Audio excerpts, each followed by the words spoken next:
Up with you? Guys, still 2 more weeks before the showcase in Connecticut, and I'm leading the board with the fundraising. Did you share the link with everybody? I did not, but I Okay, will. but Professor Kevin is going to share the link with you, so I could meet my goal. Thank you, Jess and Aaron, for your donation. I appreciate it, and everybody who supported me and keep sharing the link. Almost there, almost there. Yeah, guys, Yanni's going to be competing in a Tap Cancer Out event on August 15th, and I'll share a link after this class that you can help kind of donate. And right now, she's like the leading earner. And you know, Yanni, Sharon Jiu Jitsu. Sheridan Yes, Jiu-Jitsu. not me, the school. So I appreciate you guys if you can help out with that for a good cause. And can we watch that fight Yeah, streaming? yeah, and Instagram and Facebook on August 15th, 8 o'clock p.m. Okay, guys, it'll be a streaming event so we can watch it. So it's kind of cool. All right, so it is 7:01. I'm excited for tonight. Some real basic stuff, but even just going over some of the basic stuff, it's, you know, I relearned things. So just to give you guys a little bit of update on what's going on, the online classes are now set. We've been moving them around a little bit and just changing the schedule, and this is going to be the long-term schedule, I think, over the next year on what's online. This Monday night class will continue. Yuri's class will continue. Keith's 6 a.m. classes will continue, and the kids' classes as well. Everything's pretty much set now for us to go into the next year with this. As well as we have opened up small in-person classes, mostly outside unless it's downpouring, which happened to us on Thursday.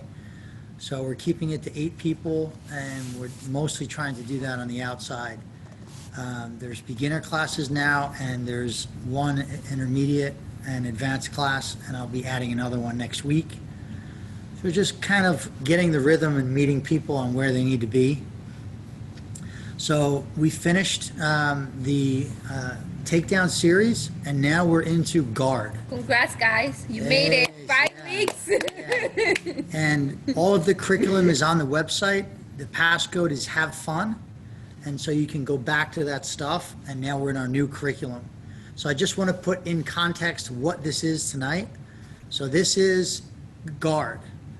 Now, there's sections for passing, there's sections for sweeps, there's section for submissions. So you ask yourself, well, what is guard? That's where we sweep people, right? That's where we submit people, right? Well, everyone focuses on that when they teach. But really, what you really need to be comfortable with is how to be in the guard and be safe, and how to be in the guard on the bottom and be safe. What guards are there? And what are the positive and negatives of each guard? So I want to explain this guard in the context that my game really didn't start to develop until I understood how to be safe in the guard. Everyone's always trying to move to the next step very quickly, but I want you guys to think about the concept of being in the pause. Being in the pause. So, and you can use this throughout your life. So you ever get told what to do, Daniel? Hey, you need to do this. And you may go back right at it and go, oh, I didn't need to do that. Or husband and wife will go, hey, da-da-da-da. And then I always would answer back, da-da-da-da. Well, sometimes you just don't have to respond and pause, especially raising your kids as well. Just pause for a minute, think about what your response may be, and chances are that thoughtful pause will give you the time to think about what may be best. So how does that work in the guard? Well, most people, when they're in their guard, they're just going to try to get out. Or if they're in open guard, they're going to try to sweep. Or if they're in closed guard, they're going to try to submit. But I want to invite you guys to be in those guards and be aware of how you can stay in that guard and be safe. So if you're in someone's closed guard, how can you just stay there for a little while and be safe? and not respond and be there. And I will tell you that it's frustrating if you have someone in the close guard and they're just there and they're blocking everything that you do. And they're pausing. At that moment, then you can try to get out or have an offense. But it's the pause that I want you guys to learn. And that's why I created a whole section here on just the guard and not going anywhere from there, but being in there and being safe. Kind of like surfing. When I first started surfing, I just could not get out. A couple of years, could not get out. And then I'd see these guys, I would try to get out, I'd go out exhausted, and then I'd see a little Argentinian guy just go right out and catch waves. Well, what they knew is that not to go out when there's a set. Wave comes in set of 4 to 6. If you try to fight in that set, then it's going to be very hard for you. But if you wait and things are more calm and then you go, then you're going to have a lot easier path. And you're also going to have had that chance to see things and pause and look at things. So you can think about that in surfing, you can think about that in relationship, in arguments, you can think about that in jiu-jitsu. And I want to talk about it a little bit in jiu-jitsu, but you can apply it to everything. So if you pass someone's guard and you try to go, blue belts and purple belts make this mistake all the time. They pass and they quickly go to mount, or they quickly go to an arm bar, or they quickly go to other things. And they never really settle, and they never get the points for that, and they never really they fight the person when he's still fighting. So if you pass someone's guard and you wait, and jiu-jitsu actually says you have to wait 3 seconds, you'll get a wave, and then you'll get another wave. You'll get that person try to get out. Right, Aaron? I mean, I think you probably have 5 strong waves. When I pass your guard, it's like a torrential waves, and then it settles for a little bit. So, there's a cadence to that. So I want to talk about that time of settling. So that will lead me also into, we're going to change up the breath work today, and I'm going to teach you guys a little bit of lengthening your breath. And if that relates to this pause in all of those scenarios, relationship, raising your kids, jiu-jitsu, surfing, when you're able to slow things down and pause, you slow things down when you slow your breath down. So I want you guys to practice this type of breathing that lengthens your breath. So normally we take short breaths, a lot of short breaths, and people think that gets us more oxygen. But if we actually lengthen our breath, we take longer breaths through the nose. Breathing through the nose will get nitric oxide, the gas that's created when you breathe through your nose. That helps your lungs receive the oxygen better. So when you lengthen your breath, you're taking more breaths, you're taking less breaths throughout the day, but they're longer and they're stronger. And when you breathe through the nose, you better, your lungs are better able to assimilate the air because it's moistened through the nose, and it's cleaned, and it has nitric oxide in it. So I've been studying and reading all these different books on this, and it's changing the way I'm fighting my jiu-jitsu. And the way that it's changing it is it's slowing down my game, and it's enabling me to be more aware. So I'd like for you guys to practice a couple breaths in our warm-up. Let's do it now. We can just get our little warm-up here. And you guys can come onto your knees here, all right? And what I want you guys to do is I want you to breathe in through your nose, and I want you to breathe out through your nose. But I want you to do it very slowly, so slowly that the hairs on your nose may not move if you're able to do it this slowly.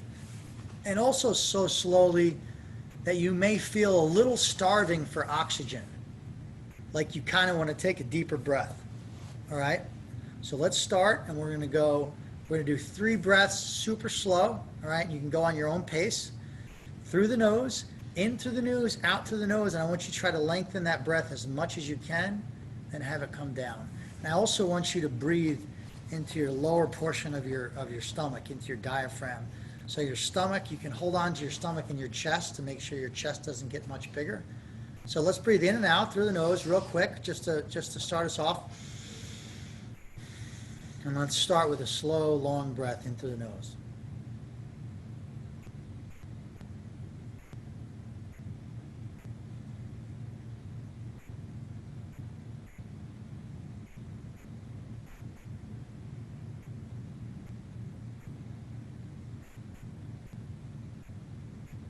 Let's get 3 of those.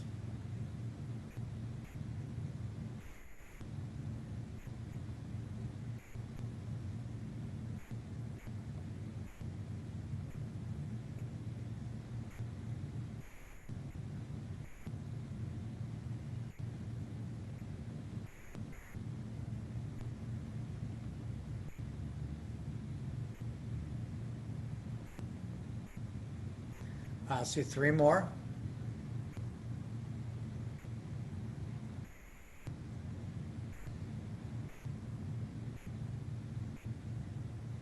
In through the nose, out to the nose, slow enough that you feel like you're not moving the hairs on the inside of your nose.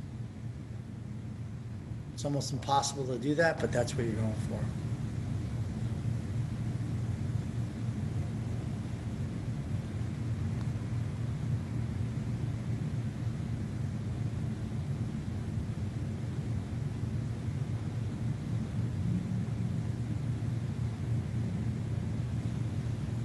All right, nice.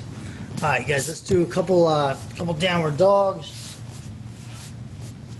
Here, let me get my right leg up. Do a couple push-ups here. Chest push, shoulder push-ups. Right leg down, left leg up. Couple shoulder push-ups. Good. Let's do a couple regular push-ups, just 10, in and out through your nose, okay?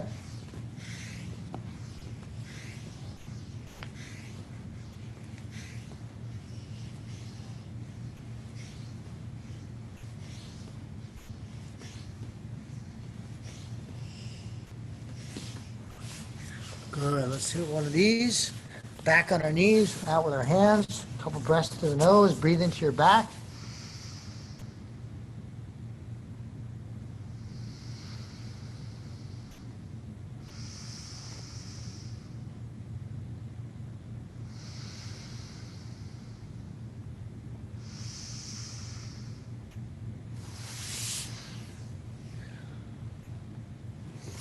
Nice.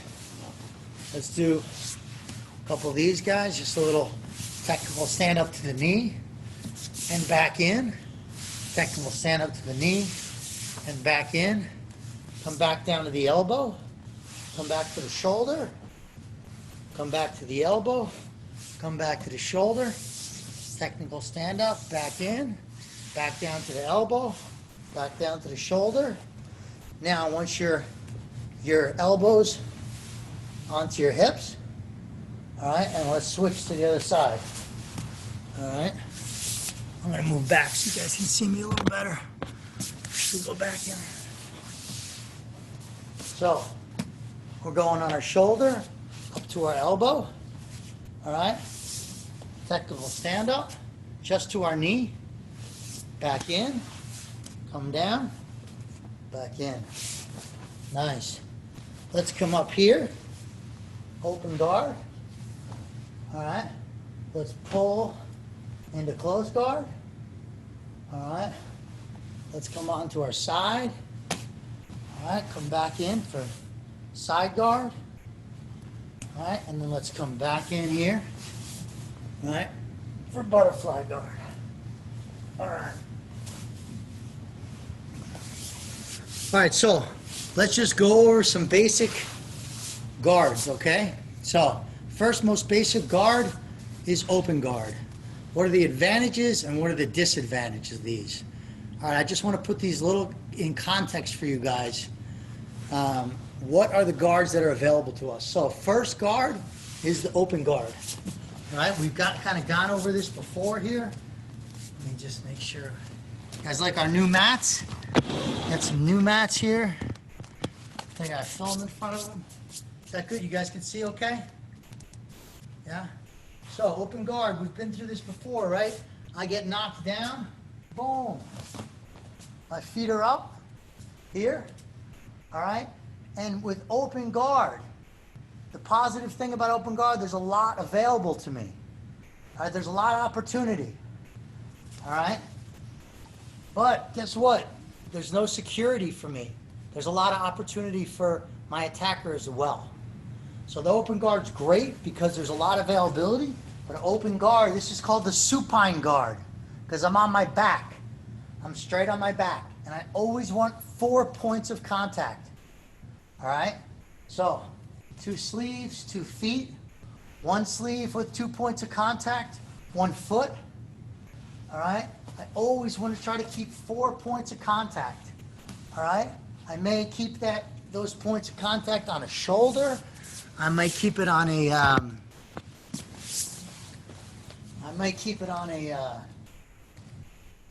on the shoulder. I may keep it on a bicep. I may keep it on the hips. All right? But I'm always looking for 4 points of contact and pushing and pulling. So that's the main first guard. Now, second guard would be close guard. And the way that I'd be getting into close guard from open guard is that you make sure when you have your open guard that you're turning your feet so they fit right in that little nook of that person's hip. So I'm going to pull up, not down. I'm going to pull up and my feet are going to slide off the hips. I'm going to pull that person into close guard. All right? Now I'm in close guard, and this is they call it the guard because I'm able to guard against punches. Okay, go ahead and try to punch me. I'm guarding with my elbows against punches here. All right? Now, guys, I want to hear from you guys. What would be the advantage of a close guard? What would be the advantage of having a close guard? Go ahead, Daniel. It's harder for her to get out. Yeah. So there's not much available for the other opponent with close guard. They almost anything in order to submit. There's almost no submissions. There's some few cheap ones. Almost no submissions from close guard. You're safe. They have to open the guard to pass. So it's a highly uneven guard. It's way in my favor, close guard. But there's not as much available as the open guard. Open guard's dynamic. There's many things you could do from it. But what's the disadvantage of the open guard? Easier to pass. Go ahead, Matt. I think I'm just going to repeat what Tommy said, but yeah, you can get passed on. Your opponent has more options. Yeah, they have almost the same amount of options you have. It's almost kind of even. No one has the upper hand. Once you pull someone into a closed guard, I now have the upper hand. They have to get out. And I'm also keeping myself safe. Right? So, what's another guard? What's another guard? I want to hear from you guys. What's another guard that you want to talk about? Go ahead, Tommy. I've never actually seen it too much in practice, but butterfly guard. Yeah, butterfly guard. Great. So butterfly guard would be if I have my feet on the inside of this person's legs and I am underhooked here. Okay? What I'm able to do with the butterfly is I'm able to put myself beneath that person, scoot in, and Marcelo Garcia, my former coach, probably has one of the best butterfly guards ever had. He was able to get himself underneath, and then from there, you're using gravity to move that person. So you're basically propping them up, and then wherever you open is they fall into that little hole. All right? So butterfly guard, if you know how to use it,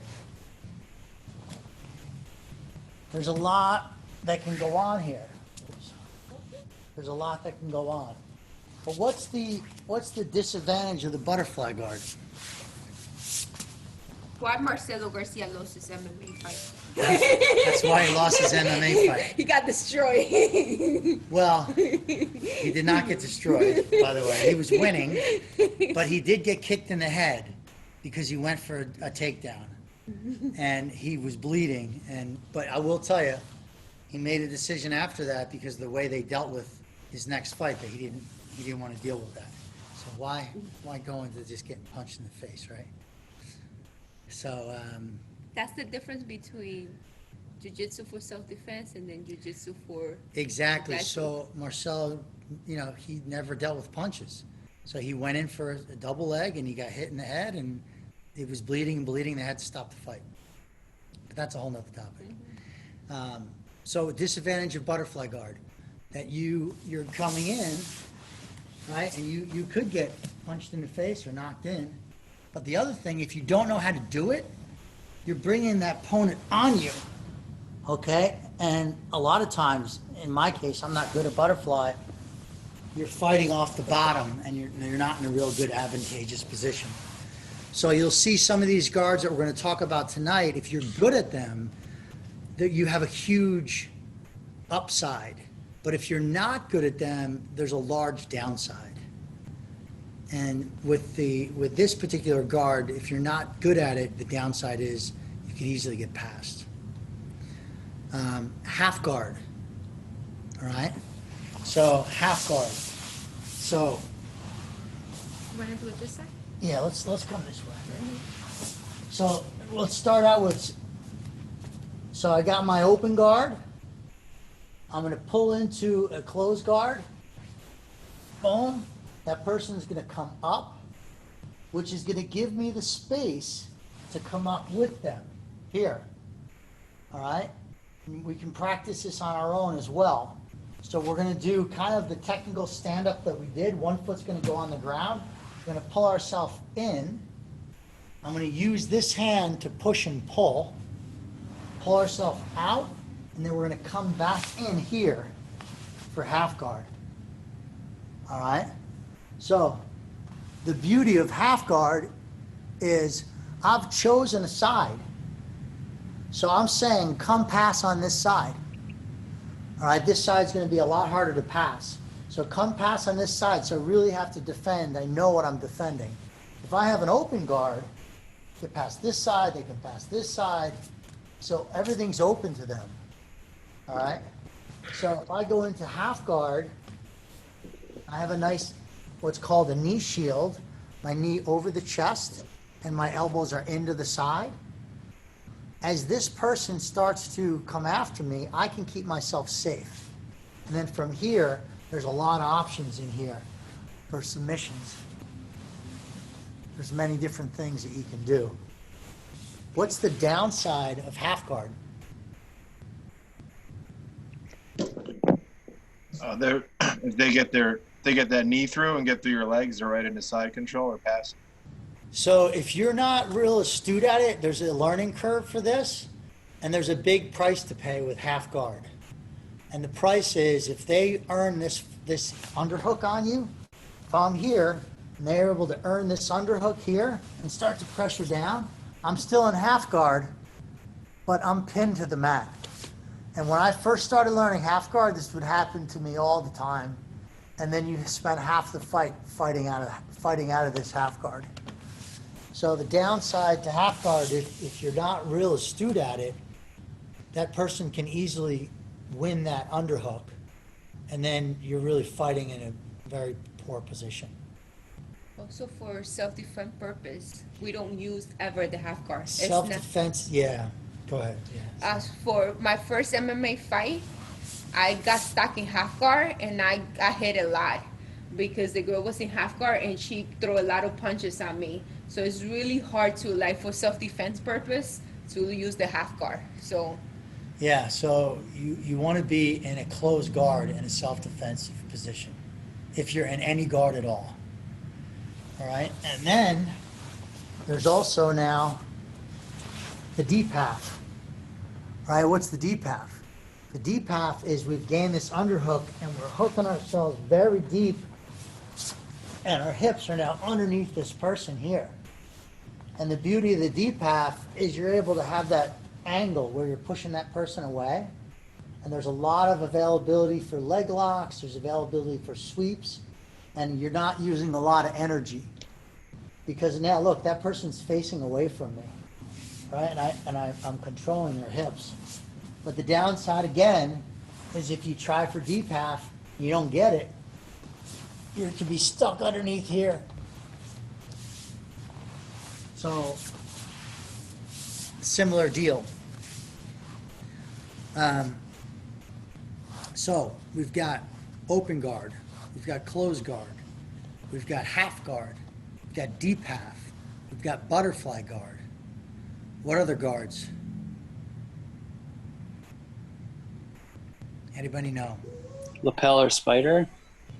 Okay, so now we start to get into spider guard, lapel guard, De La Hiva guard. So basically, all those are versions of open guard. They're different versions of open guard. So we're not going to get into those. We will get into those within this 5 weeks. But what I'd like to do now is I'd just like to go into deeply how are we staying safe in someone's closed guard. All right? There's a number of things, probably 4 or 5, maybe 6 things that we should remember. I think 5 things that we want to make sure we hit on when we're in someone's closed guard. And this is where I'm talking about with the pause. All right? So let's come into here. So I'm in Yanni's closed guard here. All right?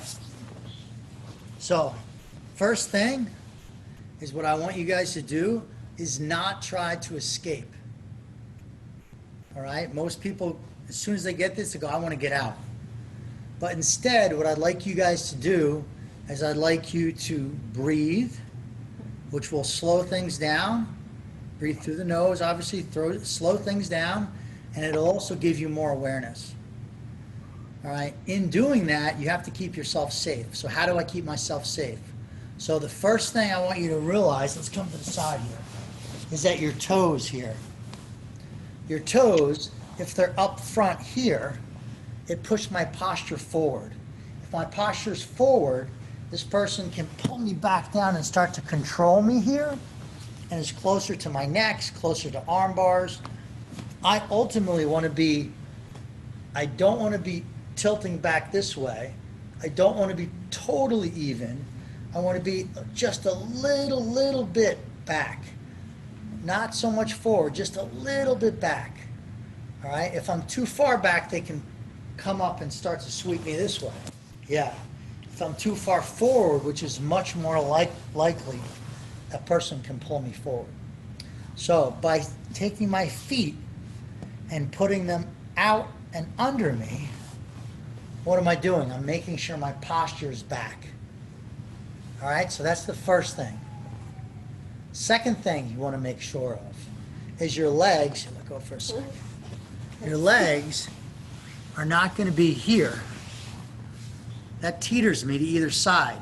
I want you to spread your legs out, and that will lower your base, and that will give you a much stronger base. All right, a lot of times guys try to fight on this, they're teetering. So we've got our feet down, we've got our feet out.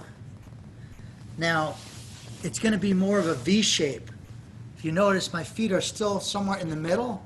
They're not touching, but they're not all the way out. It's a little more uncomfortable.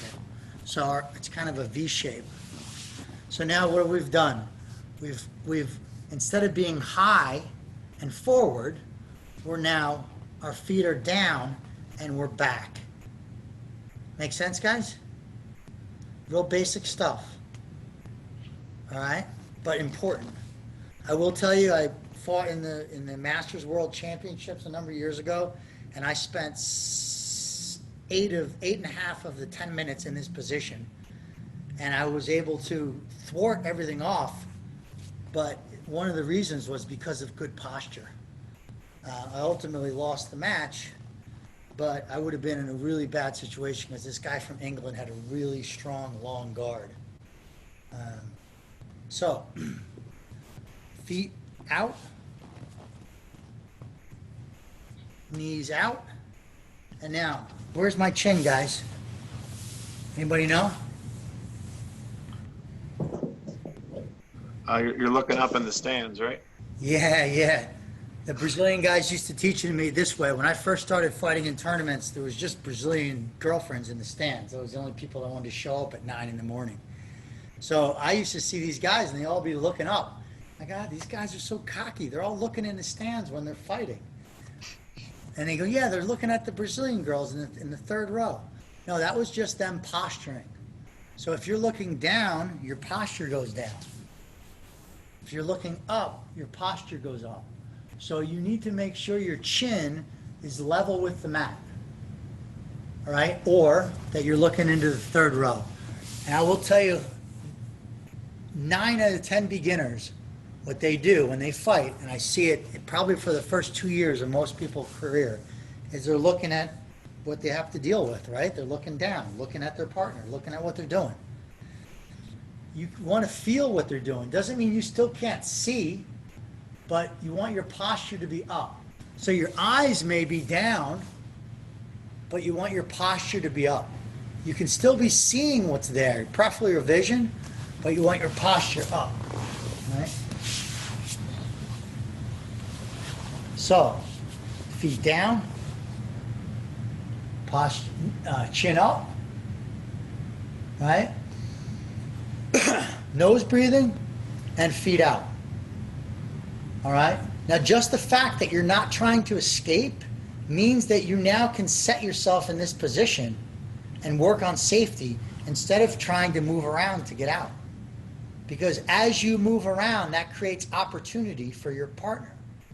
And what I want you guys to do in this position is I want you to settle in and be safe, which means you're not going to create opportunity for your partner. And we're not going to do that forever, but we're going to do that in the beginning because we need that to be there for us if we're going to fight. So what am I doing with my hands? All right? So my hands, very important, I don't want to bend my elbows. Anytime I bend my elbows when I'm in the guard, all right, I'm going to get in danger of getting pulled down. And it's really important that you make sure you keep your arms out straight. All right, now I don't want my arms to get arm barred.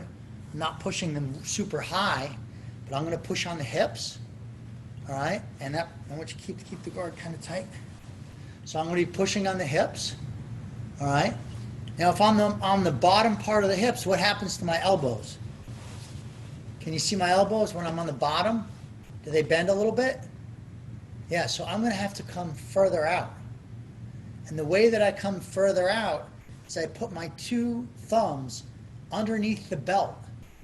And then I take the belt and I'm going to move the belt up. All right? That will move me forward a little bit. But as long as I'm under the belt and I'm safe here, I'm straight, it's going to be very hard for that person to pull me down. So go ahead and take some pulls down.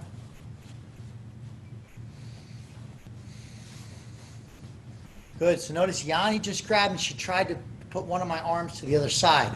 The fact that I'm holding onto the belt, I'm anchoring myself on the belt, is really important. And you can use this anchoring trick on any part of the gi. So let's get a little close. I want to show you what I mean by this anchoring trick. So have you ever had someone take your hand and they try to put it to the other side? Go ahead and, yeah, they try to grab it and they put it to the side. Anyone ever had that happen to them? It's a basic thing in jiu-jitsu where they get your elbow crossed. It's very hard sometimes to get it back. So what you want to do is you want to anchor on any part of the clothing. I just want to anchor that anywhere. That person starts to grab, all I do is just anchor. And as they try to put me to the other side, I'm on the gi. And I'm just anchoring wherever I can. I'm anchoring that. And I can also use to come back a little further. Take this side. If it's free, it's open, she can just move it as much as she wants without a lot of strength. But if I can anchor it on any part of her gi, I anchor it on part of her gi. Now she tries to move it, it'll only go as far as the gi. So you want to use your anchor points. All right? So this is how this looks with the belt. I'm going to come underneath the belt, and I'm going to move the belt forward. Underneath the belt and move the belt forward. So now my feet are down, my knees are out, my posture is up, my arms are locked out and straight. And okay, Yanni, go ahead, do whatever you're gonna do.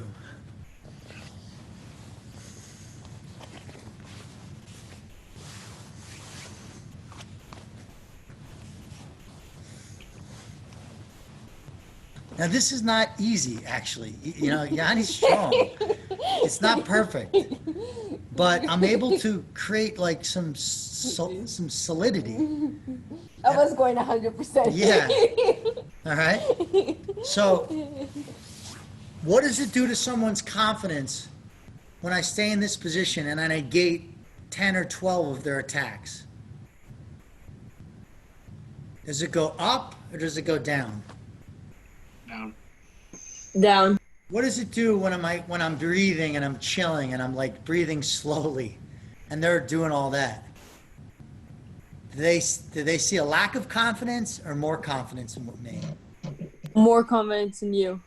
Yeah. So let's take a break for a second. All right. So let's just talk technically. We got conceptually over here, conceptually and technically. So what were the pieces technically that you got to remember from the staying safe in the closed guard? Go ahead, Daniel. You should try and keep your you shouldn't like put your legs together. You should put them a little far apart. Yep. Legs far apart. That's one. Another one. Look at the third row. Third row. Yep. Chin parallel to the ground. Yep. Your chin parallel to the ground. What about my feet? Are they curled underneath me or are they out flat? Out flat. What else? Elbows bent, elbows straight. Keep your arms straight. Yeah. And underneath the belt. And watch, when I move this belt, I'm taking the belt from the waist on most of my people and I'm putting it up here. I'm moving the belt up here. And that enables me to straighten out. Go ahead, Matt. We went straight, but not fully extended, right? Fully extended. So lock your arms. Yep. Locked. Okay. All right. You want them locked. And that's what's going to give you the ability when someone's really pulling at you, all right, to hold them back. So they're locked out, but they're underneath the belt and they're forward. Now this is all with closed guard. It's all inside a closed guard. Now what do you think is going to happen if that person tries for 5 or 6 or 7, 8 things and they can't get it? What do you think may happen? They might give up. Yeah, they might give up. Or they make an error. That's the wave. I want to add something. What's his name? Matt. I just want to clarify something about the elbows. Professor Kevin said keep the elbow nice and straight, locking your arm. That's only when somebody's breaking your posture, okay? If somebody's fighting you from the closed guard, you don't always want to keep it straight because you could get armbar. So when somebody's breaking the posture, yes, Professor, he's right. Keep it nice and straight. But you can't stay there forever. If somebody started breaking your posture, you gotta defend your elbows. Otherwise, there's other submission in there.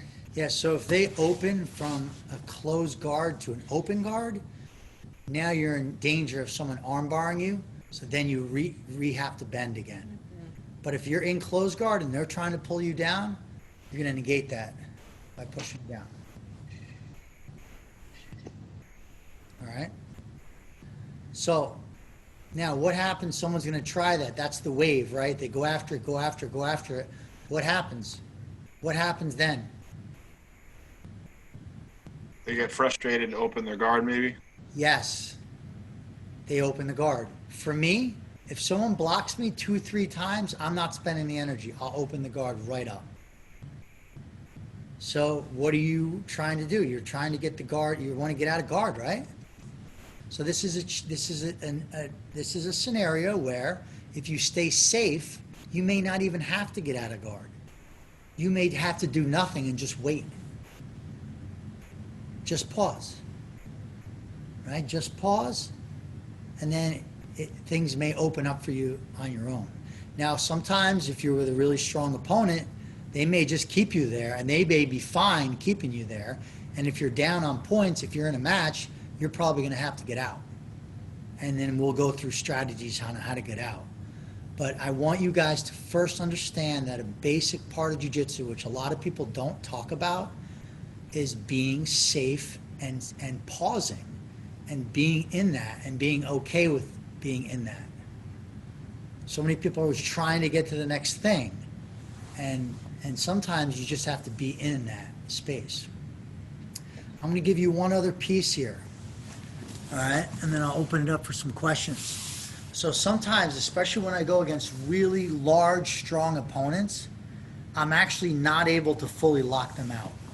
All right? So I'm going to give you a little small detail that you can do with your feet against very, really strong opponents that may outweigh you by 50 pounds or 100. And with some of you, if you're 130 pounds, that may be a lot of people. So if a person starts to really pull me, can you guys see the back of my foot here? Yeah. Yeah. Okay, let's move up a little bit. All right, so what you're going to do, as this person starts to pull me, I'm going to start to shift my weight, all right, a little bit to this one side, all right? And I'm going to take my foot and I'm going to turn that in a little bit. You guys notice that my foot went from out to in, and now it's in front instead of behind. So I'm sitting now on this one butt cheek. Can you guys see how my foot kind of windshield wipered? You guys see that? Yes. Yes. Okay.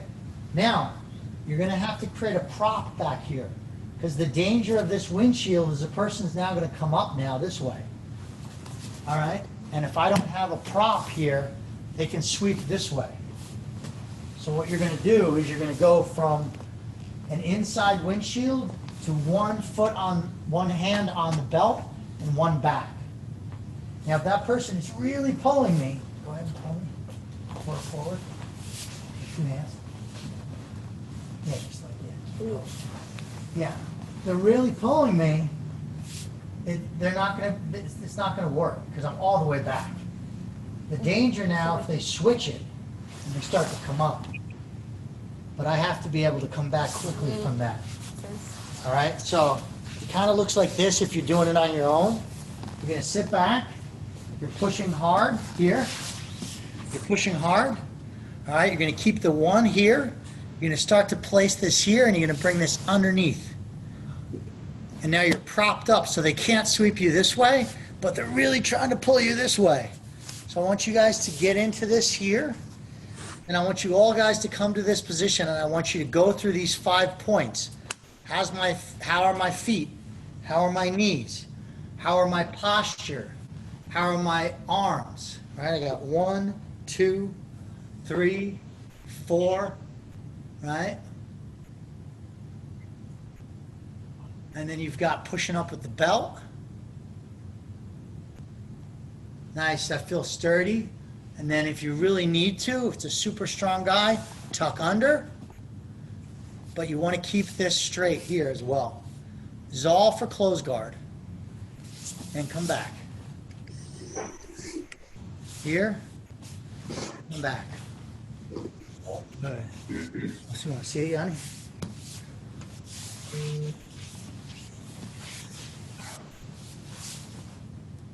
Kind of pushing. Yeah, but you got to keep a prop up. You got to keep a prop up on this side. But you're not going to come all the way out here. You're coming from here, just a very small boom. There you go, and back up. And back up. I see. Let's go. If you can start. Okay, guys, let's open it up for some questions. Yeah, they got it.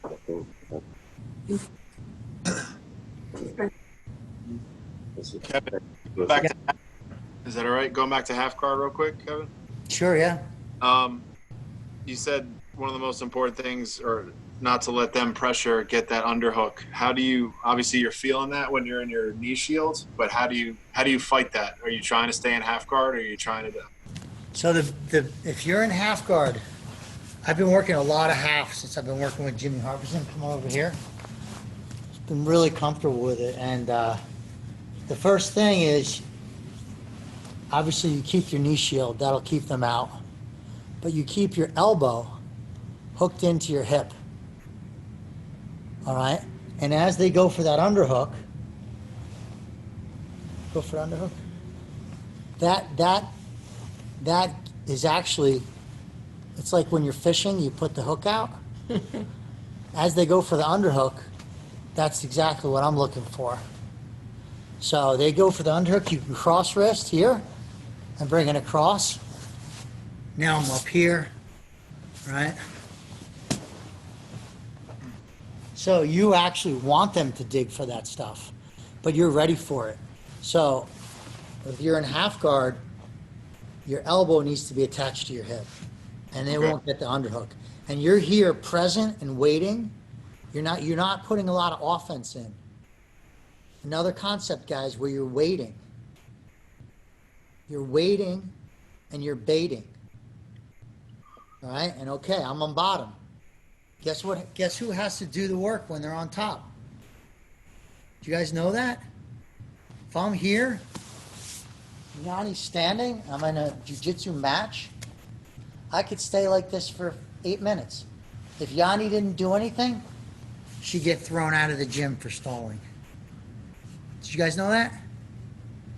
Yeah, she's the attacker, so she has to initiate the movement. All right? So, and self-defense wise, I'm safe here. So, half guard.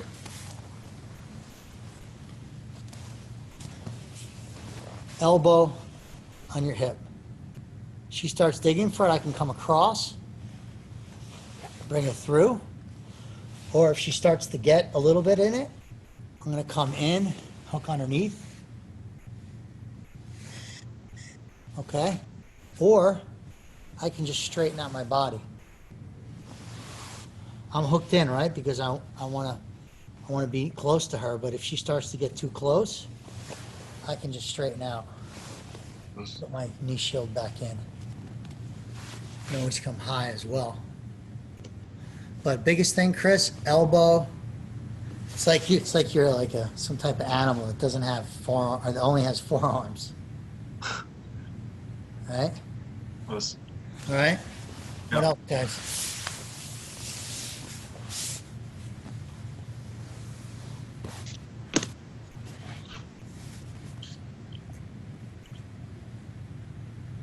Sorry, I got one more with half guard. What's lockdown mean? When I hear that sometimes they say they have you locked, like I couldn't get out, I was locked down. Is that your legs? Like when they're? Yeah. So what the lockdown is if I'm in half guard, Yanni actually does this pretty well. So if I'm in half guard and she's able to lock my leg down, go ahead and straighten that out. Which one? I don't, he's talking about the lockdown, Oh, from the bottom. the bottom. Oh, Yeah. okay.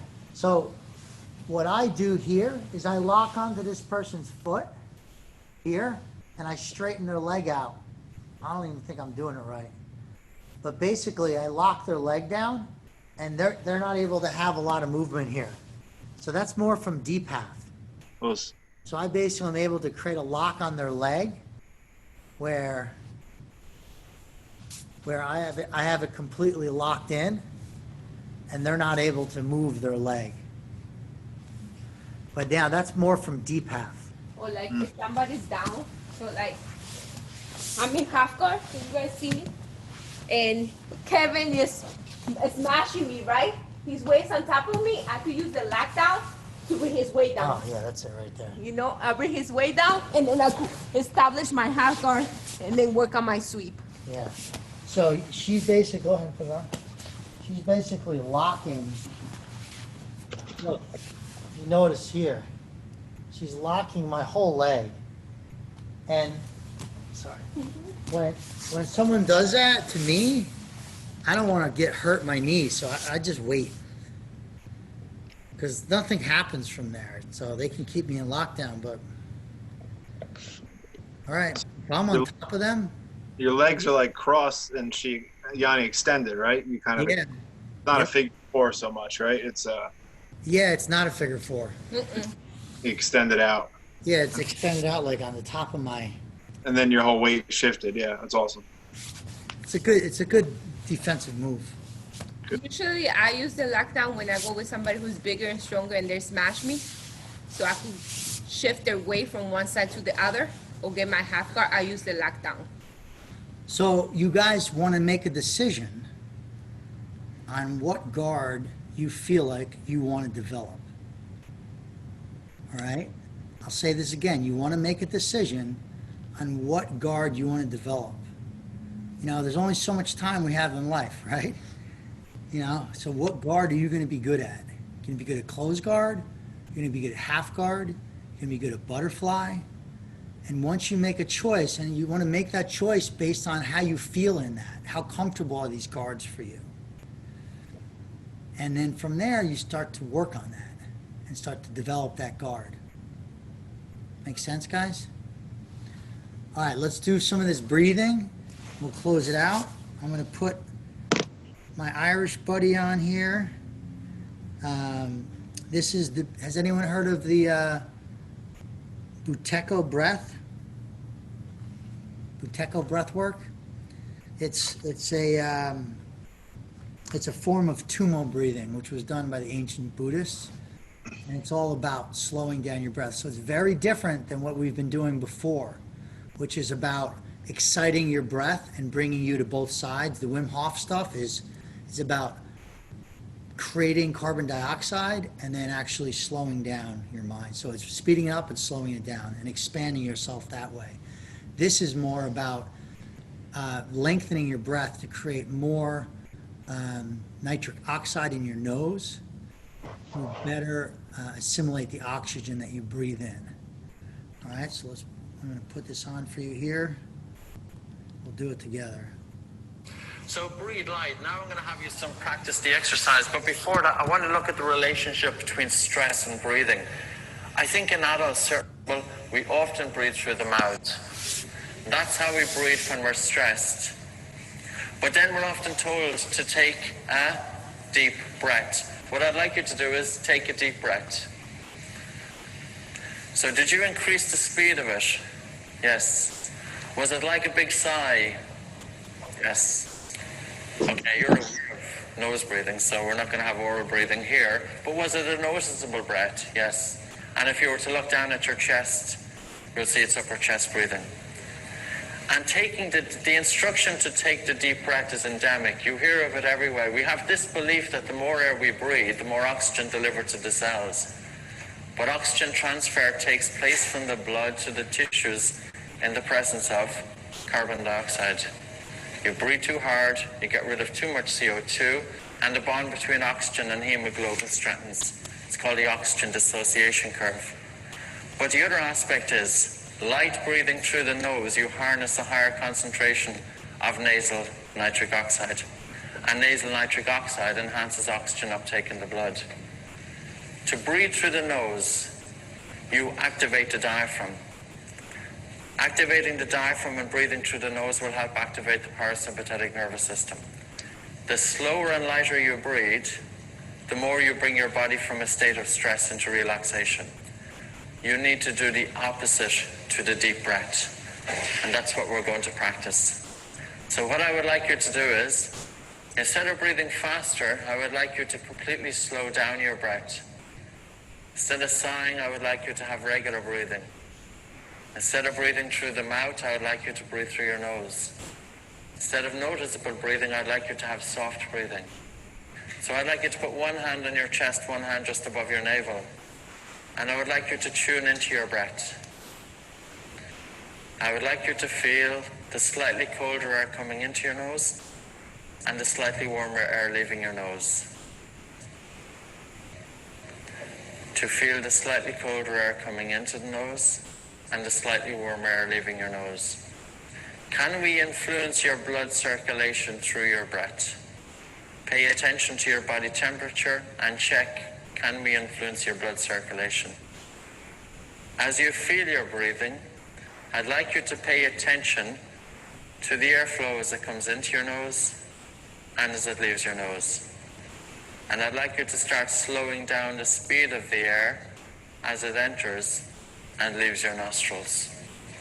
Not to hold the breath, not to freeze your breathing, but to gently soften the breath, to slow it down, and to slow down your breathing to the point that you feel that you're not getting enough air. Can you slow down your breathing to the point that you feel you would like to take in a bigger breath? So you're following the airflow coming into your nose, you're following the airflow leaving your nose, and you're deliberately just gently softening it and slowing it down. But to slow it down to the point that you'd like to take in more air. It shouldn't be stressful. It should feel the same as if you're going for a light walk. And as you slow down your breathing, carbon dioxide gently accumulates in the blood. So I'd like you to also think of harnessing nitric oxide in the nasal cavity. The lighter you breathe through your nose, the higher the concentration of nitric oxide that you bring into your lungs. To breathe so lightly, so quiet, so calm, and so soft. If your attention wanders off, bring your attention back onto your breath. Breathe so softly, so light.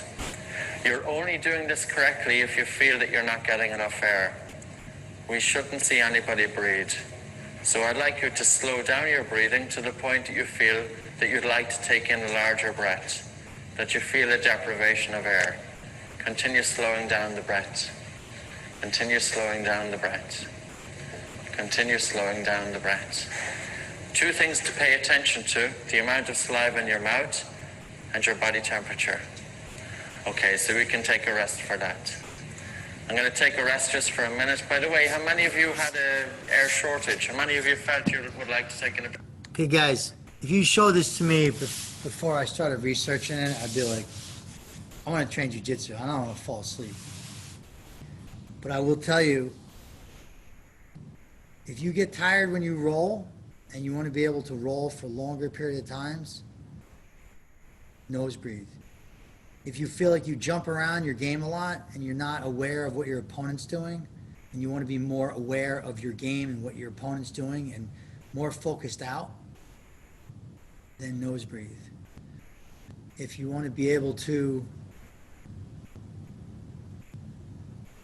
slow your game down so you're not making such quick decisions that maybe aren't the right decisions, and you want to make the right decisions and you want to be able to see things better and slow down your game and slow down the other person's game, nose breathe. I've been doing it for close to a month and a half now, and it's changing my game, changing the way I look at jiu-jitsu, and also changing the way I look at health as well. You're talking about centuries of people doing nose breathing. Native Americans would teach their children how to nose breathe. It was embedded in their cultures. The Buddhists, Asian cultures, everyone talking about nose breathing, but over the last 100 years, we've lost this. I didn't even know it was a thing. I've been doing athletics my whole life. No one has ever talked to me about nose breathing. And I want to tell you, I wrestled in college for 5 years. It was a struggle for me. I didn't know how to lose. I was always nervous before matches. I felt like I wanted to see a sports psychologist because I always was so worked up. I didn't know how to breathe. And I felt like I always got overtired during my matches. If I knew some of this breathing stuff, it would have been able to just calm me. And I've been doing it before jiu-jitsu matches because I've done it in yoga. And it helped me immensely, but I've never done it in matches. Now I'm doing it in the matches, and it's changing my game super more aware, more length of rolling, and a lot more understanding of what's going on outside with everybody else. So any questions, guys, before we close it out? 8 o'clock? Cool.